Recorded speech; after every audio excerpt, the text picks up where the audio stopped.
Hi guys, आप सभी का स्वागत है। चलिए शुरू करते हैं आज के एपिसोड बिना किसी देरी के। चैप्टर की शुरुआत में हम लोग देखते हैं कि वो लीडर हमारे हीरो के अंदर नीरज घुसा रहा होता है। वो कहता है कि आखिरकार ये एक ग्रेटेस्ट, ये बहुत ही अच्छी फर्स्ट एड है जो इसके ऊपर लगाई है। क्या ये आपने करी है फ्लाइंग ड्रैगन? वो को दिखा चुनी, वो कैसा है, उसकी कंडीशन कैसी है? वो कहता है कि जब मैंने इसे पहली बार देखा तो ये बहुत ही चमत्कार है कि वह अभी भी जिंदा है। फिर वो कहती कि सुइयों को लगातार ये करने के बाद उसके स्ट्रांग पल्सेस के ऊपर नीडस, वो कहता है कि मुझे नहीं लगता कि उसकी लाइफ ऑफ डेंजर के अंदर है। फ्लाइंग ड्रैगन कहती क्या वो सच में ठीक है? वो कहता है क्या हमें बस उसकी अब देखभाल करने की ज़रूरत है जब तक उसकी कंडीशन अच्छी नहीं हो जाती। फिर वो कहता है कि लेकिन क्या आप जानेंगे कि इस वॉरियर ने कौन सी मार्शल आर्ट सीखी है? वो फ्लाइंग ड्रैगन कहती कि वह एसोसिएशन के फर्स्ट रेट वॉरियर है, इसलिए कोई नहीं जानता कि उसकी मार्शल आर्ट की ओरिजिन क्या है। फिर वो कहती कि लेकिन तुम क्यों पूछ रहे हो? फिर वो कहता है कि मान लीजिए कि यह एक डॉक्टर की क्यूरियोसिटी है, यह घाव जानलेवा होने चाहिए, फिर भी उसकी पल्स ठीक है और उसके घाव खुलते भी नहीं हैं। वो कहती कि आपका क्या मतलब है इसके घाव नहीं खुलेंगे? नॉर्मली इसके घाव खुले रहेंगे, लेकिन बेशक इसके ब्लीडिंग स्टॉप रुक चुकी है, लेकिन इसे ध्यान में रखने पर भी घावों का कोई निशान नहीं दिखता। क्या आप ये कहना चाहते हैं कि इस व्यक्ति ने इनविंसिबल डायमंड बॉडी की प्रैक्टिस करी है? वो कहता है कि हाँ।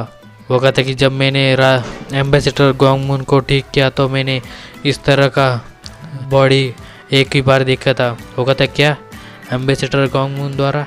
फिर वो कहते हैं हाँ, वो एम्बेसडर शाओलिन का गोंगमुन था, पर वहाँ पर एक डिफरेंस था। वो कहते क्या फ्लाइंग ड्रैगन कहती क्या मुझे उसके बॉडी के अंदर सुइयों को डालने के लिए बहुत ही प्रॉब्लम हुई थी, इसलिए मुझे 2 गुना समय लगा था। फिर वो कहता है कि इसके बच्चों के बारे में क्या इसके बच्चे भी वैसे ही है? वो कहता है कि हालांकि बच्चों का शरीर बहुत मजबूत है और सख्त होता है, फिर भी उनकी तुलना इस वॉरियर से नहीं की जा सकती। फिर वो कहती तो फिर मैं यहाँ मान लेता हूँ कि मुझे बच्चों और उनके फादर के बारे में चिंता करने की कोई ज़रूरत नहीं। अब वो कहते हाँ, मुझे ऐसा विश्वास है। फिर अगले सीन में वो देखते कि वो भी बाहर आ गई होती, वहाँ पर 5 ड्रैगन आ गए होते हैं। फ्लाइंग ड्रैगन कहती कि उनके लाइफ के बारे में उनकी लाइफ के ऊपर कोई धक्का नहीं है। मेरा मानना है कि हमारे अलावा और भी लोग हैं जो बच्चों को टीच करना चाहती है, वो सभी लोग हैरान हो जाते हैं। फिर अगले सीन में हम लोग देखते हैं कि हमारे हीरो को पट्टियों से लिपटा दिया होता है। फिर हमें हमारे हीरो का ये दिखाया जाता है पास्ट, जहाँ पर हमारे हीरो को उसके मास्टर मार रहे होते हैं, यानी कि ट्रेनिंग करवा रहे होते हैं। और कहते कि हमारे हीरो कहते कि मुझे मारना मत करो। वो उसका मास्टर जोर जोर से मारने लगता है, आप दोबारा उठने वाले नहीं है, यदि आप किसी भी तरह से प्रभावित होने वाले हैं तो क्या कम से कम स्ट्रगल भी करना बेहतर नहीं है? उठो जल्दी से। मैंने कहा उठो। हेवन और अर्थ की आत्मा भगवान, इसे कोई चीज़ एग्जिस्ट नहीं करती। फिर वो कहता है कि यदि उन्होंने ऐसा किया होता तो मुझे ऐसा जीवन नहीं मिलता जहाँ हर दिन में मेरी पिटाई होती, बेहोश होना, काश कि मुझे भी ऐसा करने का मौका मिलता। फिर वो मास्टर कहता है कि तुम्हें अब भी नहीं उठने वाले हो, क्या तुम ये मुझसे लेने नहीं वाले हो? तुम कमज़ोर, तुम तो कुत्तों की बॉलों की तरह हो। हमारे हीरो कहता है कि मेंटोर और हो या फिर नो, मैं मरने वाला हुआ। फिर वो ज़ोर से चिल्लाता है। फिर अगले सीन में हम लोग देखते हैं कि हमारे हीरो जाग गया होता है, उसके बॉडी के अंदर कुछ होने लगता है। फिर वो खून की उल्टी कर देता है और फिर वहीं पर सो जाता है। वो डॉक्टर आ जाता है और कहते कि इसे अभी क्या हुआ, इसे कंडीशन के अंदर ही। वो लगता है वो अब जग गया है पर अभी नहीं। रो कहता है कि अब तुम ठीक हो, जल्दी से उठ जाओ, तुम्हारे बच्चे ठीक है। इंटरनल चोटें थी लेकिन फ्लाइंग ड्रैगन ने उसे संभाल लिया है। रोमन में कहता है क्या वो एक मॉन्स्टर है?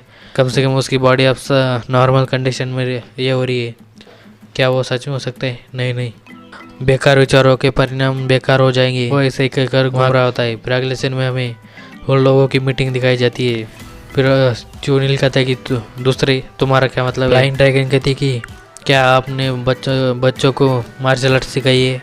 फिर वो चुनिल कहता है कि फ्लाइंग ड्रैगन क्या आपको विश्वास है हेवनली ड्रैगन कहता है कि बुनियादी से बेसिक ट्रेनिंग दी है, इसके अलावा कुछ भी नहीं। उन्होंने जहाज से पहले हमारे सामने सिर भी नहीं झुकाए। फिर वो थंडर ड्रैगन कहता है कि हमने उन लोगों को कुछ भी पास नहीं करा है, हमने उनके चेहरे भी नहीं देखे, आप ये चीज़ें किस लिए पूछ रही है। फिर वो कहती है कि जब मैं उनकी इंटरनल इंजरी ठीक करी थी तो मुझे उनके शरीर के अंदर 2 एनर्जी दिखाई दी। ऐसा महसूस हुआ जैसे उनके अंदर मार्शल आर्ट ड्रैगन की एनर्जी है, लेकिन इससे कुछ और भी मिला था। 2 अलग अलग एनर्जीज। क्या 2 अलग अलग एनर्जीज? फ्लाइंग ड्रैगन कहती है यह किस तरह की एनर्जी थी यह तो मैं भी नहीं बता सकती। यही कारण है कि मुझे किसी दूसरे व्यक्ति को इन्वॉल्वमेंट लग रही है इसके अंदर। जूनियल कहता है क्या बच्चे वास्तव में ठीक है? बच्चों के लिए 2 अलग अलग एनर्जी जिनमें अभी तक महारत भी हासिल नहीं हुई, मास्टर भी नहीं हुई है, इनमें से एक भी खतरनाक हो सकती है। फिर वो फ्लाइंग ड्रैगन कहती कि नहीं, उसके अंदर थी नहीं। वो कहता है क्या? फिर वो कहती कि मुझे इसके बारे में चिंता है, इस अलावा कोई विकल्प नहीं था। फिर वो कहते तो वो बच्चों का इलाज किया। उपचार के दौरान, ट्रीटमेंट के दौरान मेरे पास उनके शरीर के में नीले आकाश की तरह कलाओं की, यदि आप बच्चों की परवाह करते तो हम सभी को उनकी भलाई की जिम्मेदारी लेनी होगी। सभी लोग हैरान हो जाते। फिर हेवनली ड्रैगन कहता है कि सीनियर आप क्या सुझाव दे रही है? वाइस ड्रैगन कहते कि मैं यह प्रस्ताव रख रहा हूँ कि एसोसिएशन के स्टूडेंट के रूप में मुझे बच्चों का पालन पोषण करना चाहिए। और ऑल्सो मेरा सुझाव है कि हम इस घटना के अपराधियों को देखा है कि हेवनली ड्रैगन को क्रोध झेलने का क्या मतलब है। फिर इतने में ये एपिसोड ख़त्म हो जाता है। प्लीज़ दोस्तों लाइक करें, सब्सक्राइब करें, शेयर करें। धन्यवाद।